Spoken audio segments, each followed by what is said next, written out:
বলবিদ্যা বা মেকানিক্স পড়াতে গেলে তার প্রাথমিক অনেক জিনিস, অনেক ঋজুগতির, মোশন, একমাত্রিক গতি, এগুলো করাতে হয়। যেহেতু এই বছর করোনার কারণে সিলেবাস কিছু পরিবর্তিত হয়েছে, কিছু কাটছাট হয়েছে, তাই এগুলো কিছু বাদ গেছে। কিন্তু আমি সেগুলোকে খুব সংক্ষেপে উল্লেখ করে তবে আমি নিউটনের গতিসূত্র পড়াতে পারবো। তো সেগুলো থেকে আমরা শুরু করি।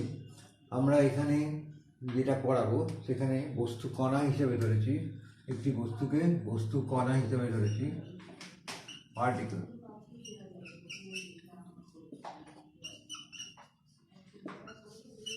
যার শুধু মাস আছে এবং পজিশন আছে। সেই বস্তু কণা নিয়ে আমরা করতে গিয়ে সবার প্রথমে যেটা বলা দরকার সেটা হচ্ছে নির্দেশতন্ত্র।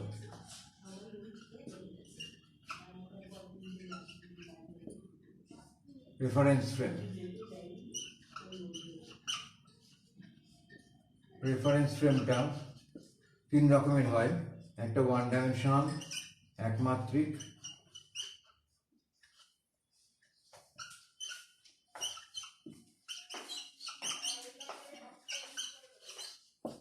দ্বিমাত্রিক,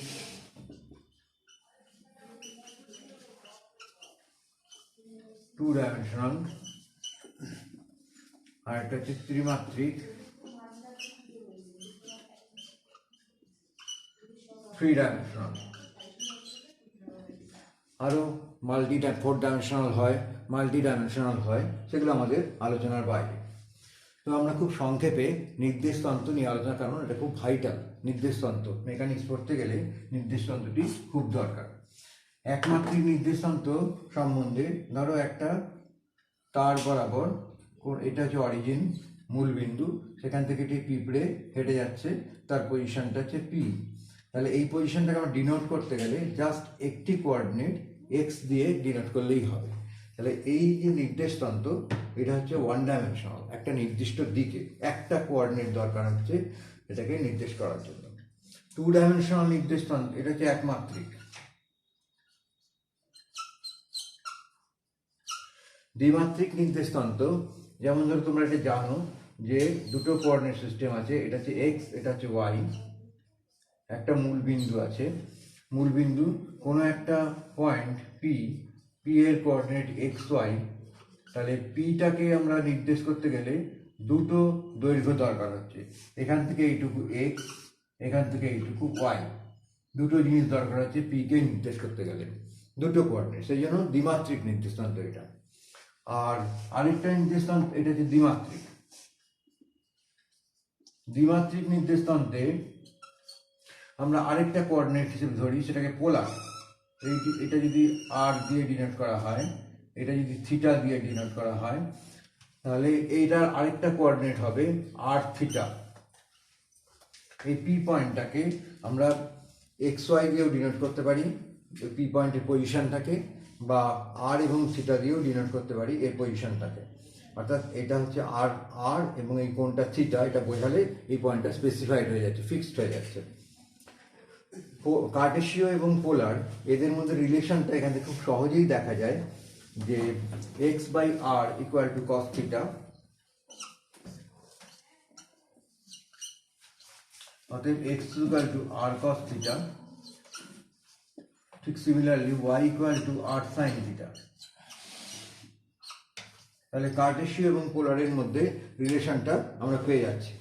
এখান থেকে tan theta equal to y by x,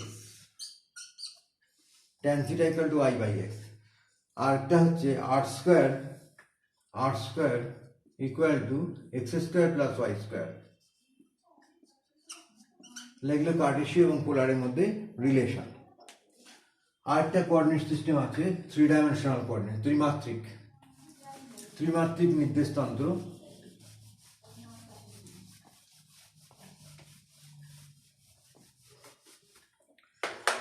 ত্রিমাত্রিক নির্দেশতন্ত্রের ক্ষেত্রে একটা ঘরকে যদি আমি ধরি, ঘরের এই একটা অক্ষ, এই একটা অ্যাক্সিস, এই একটা অ্যাক্সিস, এটা X axis, Y axis, Z axis, তিনটে axis, X axis, Y axis Z axis, এটা হচ্ছে এক্স, এটা হচ্ছে ওয়াই, এটা হচ্ছে জেড। তার মানে এই প্লেনটা হচ্ছে এক্স ওয়াই প্লেন, এই প্লেনটা হচ্ছে ওয়াই জেড প্লেন, এই প্লেনটা হচ্ছে জেড এক্স প্লেন। একটা ঘরের এইটা, এটা যদি এক্স অক্ষ, এটা যদি জেড অক্ষ হয়, তাহলে এই দেওয়ালটা হচ্ছে এক্স জেড প্লেন, তার বিপরীত দেওয়ালটাও এক্স জেড প্লেন। এদিকটা যদি ওয়াই অক্ষ হয়, ওপরটা যদি জেড অক্ষ হয়, তাহলে এইটা হচ্ছে ওয়াই জেড প্লেন, তার বিপরীত দেওয়ালটা ওয়াই জেড প্লেন। নিচেরটা যদি এক্স ওয়াই প্লেন হয়, ওপরটাও এক্স ওয়াই প্লেন, তাহলে এটা 3 ডাইমেনশনাল নির্দেশতন্ত্র। এখানে একটা পয়েন্ট পি, তার কোঅর্ডিনেট এক্স ওয়াই জেড। তাহলে এখান থেকে যদি ভূমির ওপর আমি লম্ব টানি, তাহলে এই বিন্দুটা, এই বিন্দুর কোঅর্ডিনেট হয়ে যাচ্ছে এক্স ওয়াই, এইটুকু হচ্ছে এক্স, এইটুকু হচ্ছে ওয়াই। আর এখান এই ভূমির যে এটা যদি R1 হয়, R1 equal to R1 square equal to x square plus Y square. আর এটা যদি আর হয়, তাহলে এই কোঅর্ডিনেটটা হচ্ছে জেড, তাহলে R square equal to R1 square plus Z square, R square equal to R1 square plus Z square. তার মানে R square equal to x square plus Y square plus Z square. এই যে three dimensional নির্দেশতন্ত্র, এটার এই কোণটা 90 degree, এই কোণটা 90 degree, এই কোণটা 90 ডিগ্রি। তো এই নির্দেশতন্ত্রগুলো আমাদের কাজে লাগবে মেকানিক্সের বা বলবিদ্যার নানা ঘটনা ব্যাখ্যা করতে গেলে। নির্দেশতন্ত্র আরেকটা আছে স্ফেরিক্যাল পোলার বা গোলীয় নির্দেশতন্ত্র আর থিটা ফাই। আরেকটা কোঅর্ডিনেট আছে আর থিটা ফাই। এটা হচ্ছে আর, জেড অ্যাক্সের সঙ্গে আর যে কোণ করেছে সেটা হচ্ছে থিটা, আর ভূমির সঙ্গে আর এর যে প্রজেকশন R1, এই R1টা এক্স অ্যাক্সের সঙ্গে যে কোণ করেছে সেটা হচ্ছে ফাই। এগুলো হচ্ছে এদের মধ্যে r equal to z equal to R cos theta, x equal to R sine theta cos phi, আর y equal to R sine theta sine phi. এই হচ্ছে এদের মধ্যে রিলেশন। এই পর্যন্ত হচ্ছে নির্দেশতন্ত্র। এই নির্দেশতন্ত্র, কোনো নির্দেশতন্ত্র স্থির হতে পারে, কোনোটা সমবেগে চলতে পারে, কোনোটা ত্বরণ নিয়ে চলতে পারে, কোনোটা মন্দন নিয়ে চলতে পারে। তখন সেই নির্দেশতন্ত্রকে কি বিভিন্ন ধরনের নাম দেয় বলছি। তো দু রকমের নির্দেশতন্ত্র আমরা দেখতে পাই, একটা হচ্ছে জড়ত্বীয়, একটা হচ্ছে অজড়ত্বীয়। জড়ত্বীয় নির্দেশতন্ত্র, একটা হচ্ছে অজড়ত্বীয় নির্দেশতন্ত্র। যেমন ওয়ান হচ্ছে জড়ত্বীয় নির্দেশতন্ত্র, জড়ত্বীয় নির্দেশতন্ত্র, inertial frame of reference, inertial frame of reference. আর 2 নম্বর অজড়ত্বীয় নির্দেশতন্ত্র, নন ইনার্শিয়াল ফ্রেম। এটা হচ্ছে নন ইনার্শিয়াল ফ্রেম।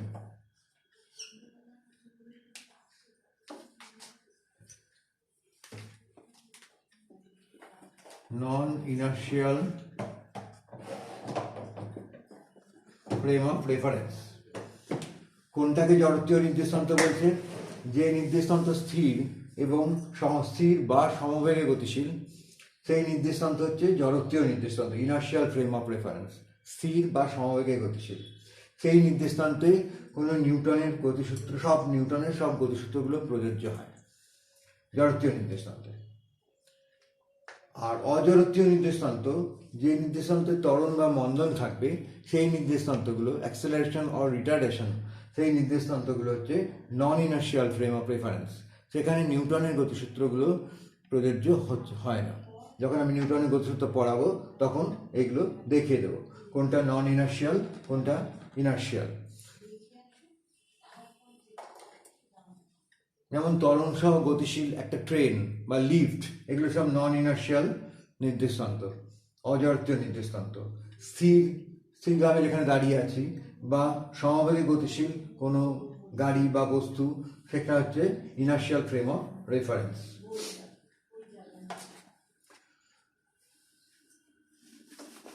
নির্দেশান্ত হয়ে যাওয়ার পর আমরা দেখতে পাচ্ছি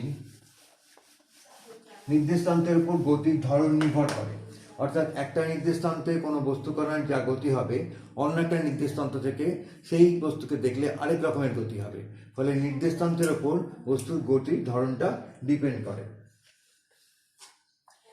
ঋজু গতির যে সমীকরণগুলো তোমরা ক্লাস 9-10-এ পড়েছো, সেই সমীকরণগুলো আমি আবার লিখছি।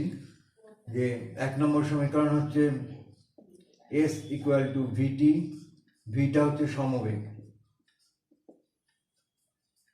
এগুলো তোমরা আবার পড়েছো। 2 নম্বর সমীকরণ V equal two U plus minus AT। 3 number S equal to UT plus minus half AT square. 4 number V square equal two U square plus minus 2AS। 5 number ST equal to U plus minus half A into 2T minus 1।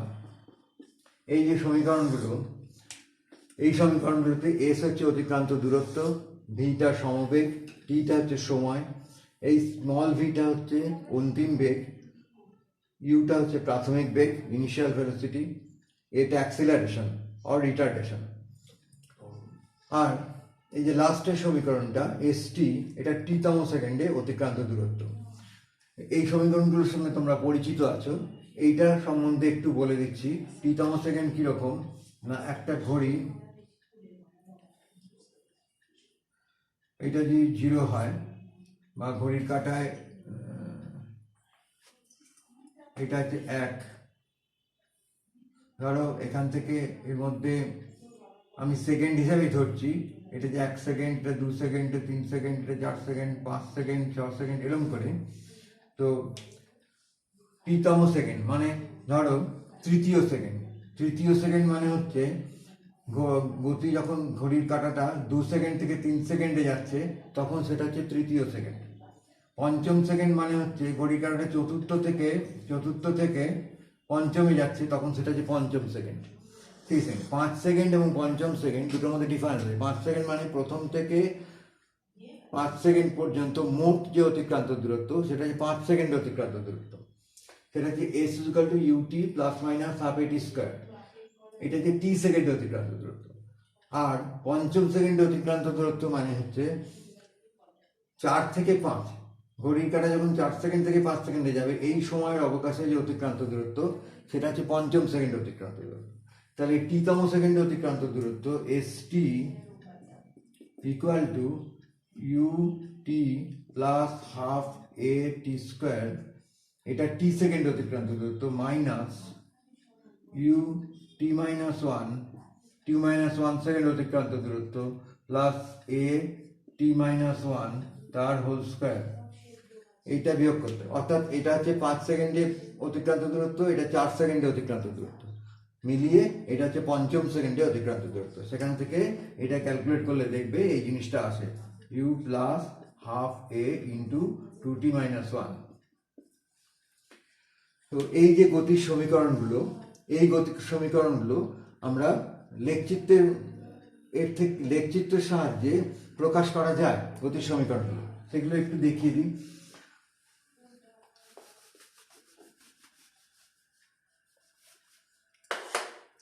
আমি যদি সময় সরণ লেখচিত্র আঁকি, এটা হচ্ছে সময় সরণ লেখচিত্র, সময় সরণ লেখচিত্র।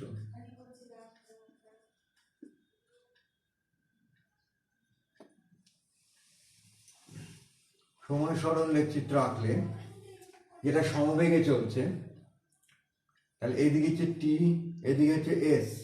সমবেগে চললে এটা হচ্ছে স্ট্রেট লাইন, ভি সমবেগে চলছে, অর্থাৎ এস বাই টি, এটা এস, এটা হচ্ছে t, s by t equal to v, v সমবেগে চলবে।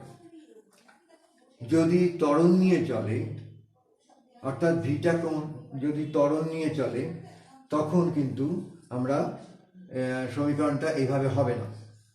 তখন এরকম স্ট্রেট লাইনে গতি হবে না, ক্রমশ এসটা বাড়তে থাকবে। ত্বরণ নিয়ে চললে এরকমভাবে এসটা তখন এরকমভাবে বাড়তে থাকবে। হ্যাঁ, সেই সমীকরণটা আমরা দেখতে পাই এস এবং টি এর সমীকরণ। এইটা হচ্ছে ত্বরণ নিয়ে চলার সমীকরণ, দুরকম সমীকরণ হচ্ছে। আচ্ছা, ওইটা আবার দেখাচ্ছি পরে। তাহলে বেগ সময় লেখচিত্রটা দেখাই আগে। বেগ সময় লেখচিত্র,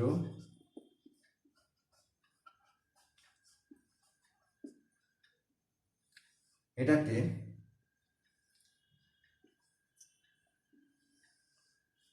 এদিকটাতে টি, এদিকটাতে ভি। যদি সমবেগ হয় তাহলে বেগ সময় লেখচিত্রটা এরকম স্ট্রেট লাইন হবে, সময়ের সঙ্গে সঙ্গে বেগটা একই থাকছে। যদি অসমবেগ হয়, যদি ত্বরণ নিয়ে চলে, এদিকটায় টি এদিকটায় ভি, তাহলে যদি ত্বরণ নিয়ে চলে তাহলে প্রাথমিক বেগ যদি শূন্য হয়, ইউটা যদি শূন্য হয়, তাহলে ভি ইকাল টু এটি হবে। তখন সমত্বরণ নিয়ে চলে, তখন লেখচিত্রটা এইরকম হবে, ভি ইকাল টু এটি। বেগ সময় লেখচিত্রে যদি সমত্বরণ নিয়ে চলে তাহলে লেখচিত্রটা স্ট্রেট লাইন, সরল রেখা। যদি প্রাথমিক বেগ নিয়ে চলে, এখান থেকে এইটুকু ইউ, তখন লেখচিত্রটা এখান থেকে হবে। সমত্বরণ নিয়ে চললে তার বেগ সময় লেখচিত্র সরল রেখা হবে। যদি সমত্বরণ নিয়ে চলে, তাহলে সমত্বরণ নিয়ে চললে, সমত্বরণ বা মন্দন বা সমমন্দন, বেগ সময় লেখচিত্র সরল রেখা। বেগ সময় লেখচিত্র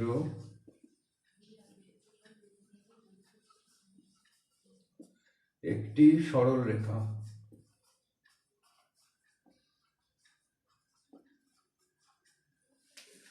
যদি অসমবেগ নিয়ে চলে, অসমত্বরণ নিয়ে চলে, তবে কিন্তু বেগ সময় লেখচিত্রটি সরল রেখা হবে না। যদি অসমত্বরণ নিয়ে চলে, যেমন ধরো ত্বরণটা বাড়ছে,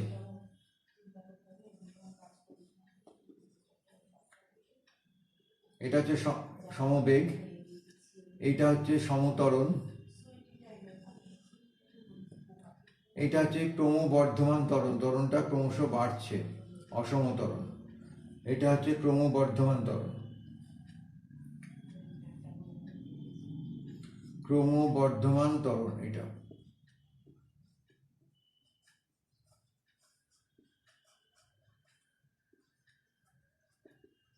ত্বরণটা ক্রমশ, এদিকে ভি, এদিকে হচ্ছে টি। আর যদি ক্রম হ্রাসমান ত্বরণ হয়, এরকম ত্বরণটা ক্রমশ কমছে। বেগটা কিন্তু কখনোই এই লেভেলের নিচে নামবে না, নিচে নামলে মন্দন হয়ে যাবে, কিন্তু ত্বরণের রেটটা কমছে। এটা হচ্ছে ক্রমবর্ধমান ত্বরণ। ভালো করে আঁকি।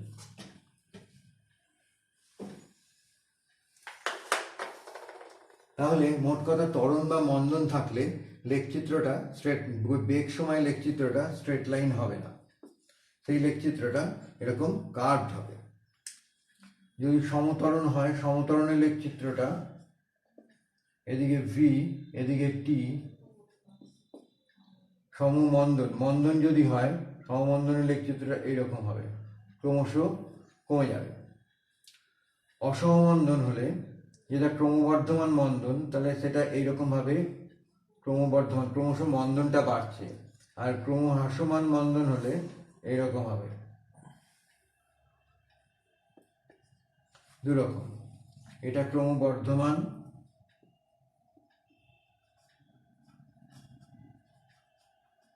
এটা হচ্ছে ক্রমহ্রাসমান।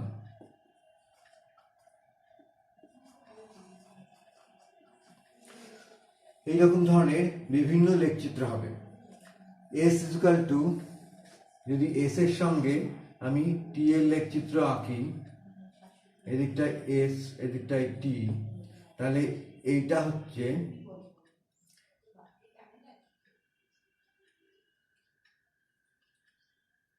S is equal to half এটি স্কোয়ার,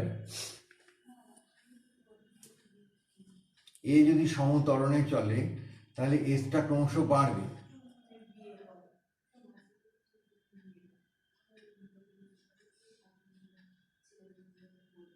যদি এস এর সামনে আমি লেখচিত্র আঁকি তাহলে S is equal to half এটি স্কোয়ার এইরকম উঠে যাবে।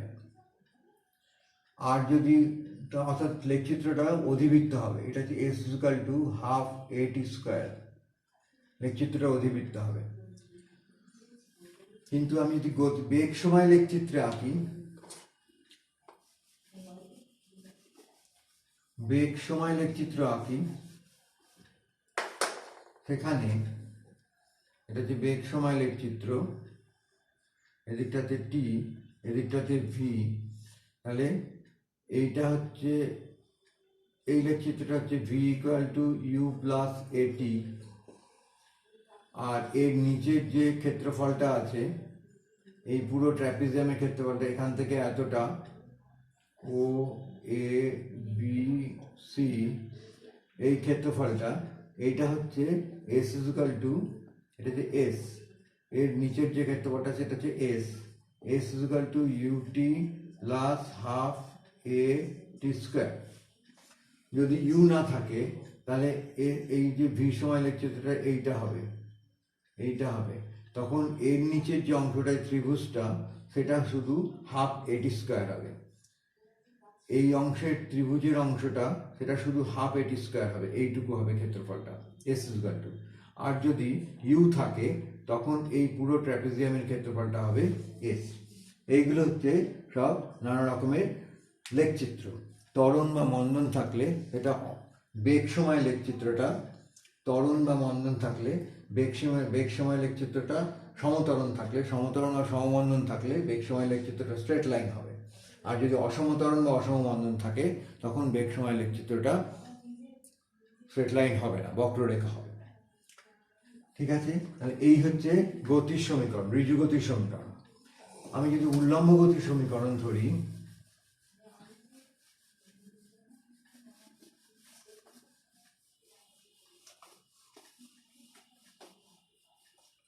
উল্লম্ব গতির ক্ষেত্রে সমত্বরণে চলছে যখন বস্তুটা, এইটা হচ্ছে সর্বোচ্চ উচ্চতা, এখান থেকে এতটা সর্বোচ্চ উচ্চতা। আমি যদি এখান থেকে ছুড়ি তখন প্রাথমিক বেগ হচ্ছে ইউ, ওপরে অভিকর্ষের বিপরীত দিকে গেলে তখন অভিকর্ষ ত্বরণ জিটা হচ্ছে ঋণাত্মক, অভিকর্ষজ ত্বরণ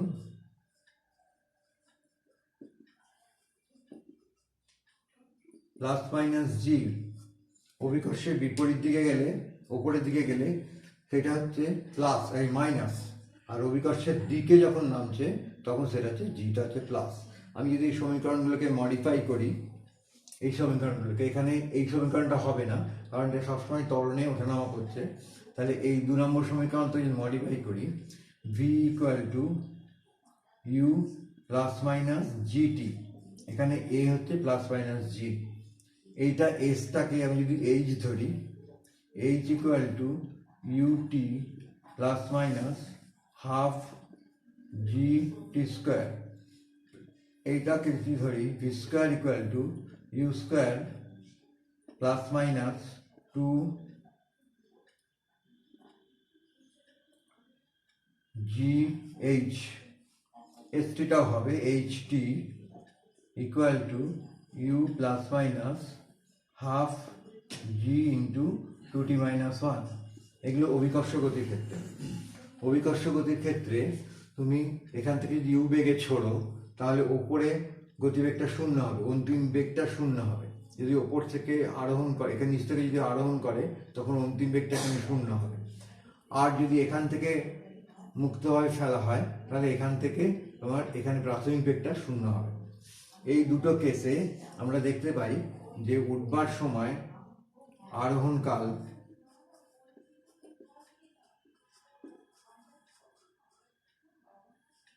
equal to u by g, অবতরণকাল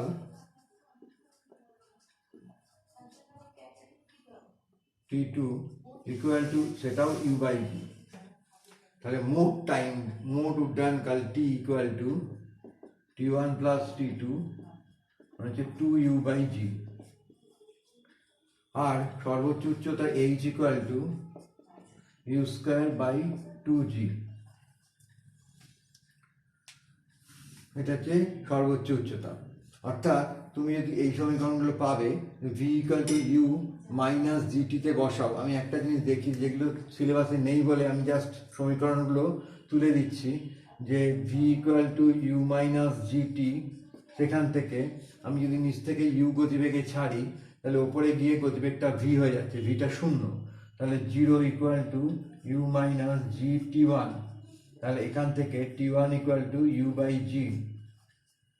ঠিক একই রকমভাবে আর সর্বোচ্চ উচ্চতা h কত হবে, এখানে যদি আমি এই সমীকরণটার মধ্যে যদি আমি ক্যাপিটাল H বসাই, ক্যাপিটাল H, এখান থেকে ইউ গতিবেগে ছাড়া হচ্ছে, যদি ওপর থেকে যদি আমি ছাড়ি এটাকে, এখান থেকে এতটা নামছে, তাহলে বা এখান থেকে এই সমীকরণটা যদি করি V square equal two u², ওপরে উঠছে -2g ক্যাপিটাল H, এই উঠছে, তাহলে ভিটা এখানে 0। এই সমীকরণ যদি বসাই, এখানে ভিটা হচ্ছে 0, সেখান থেকে u², ইউ বেগে ছড়া হয়েছে একে, -2gh, তাহলে h ইকুয়াল টু u²/2g। এটা হচ্ছে সর্বোচ্চ। এইভাবে আমরা ক্যালকুলেট করতে পারি। যেহেতু এগুলো ডিটেলসে নেই, আমি সমীকরণগুলো জাস্ট পড়লাম। তো এর পরের দিন থেকে আমি নিউটনের গতিসূত্র শুরু করব। প্রিলিমিনারি এই জিনিসগুলো আমার দরকার, সেই জন্য এগুলো আগে বলা হলো।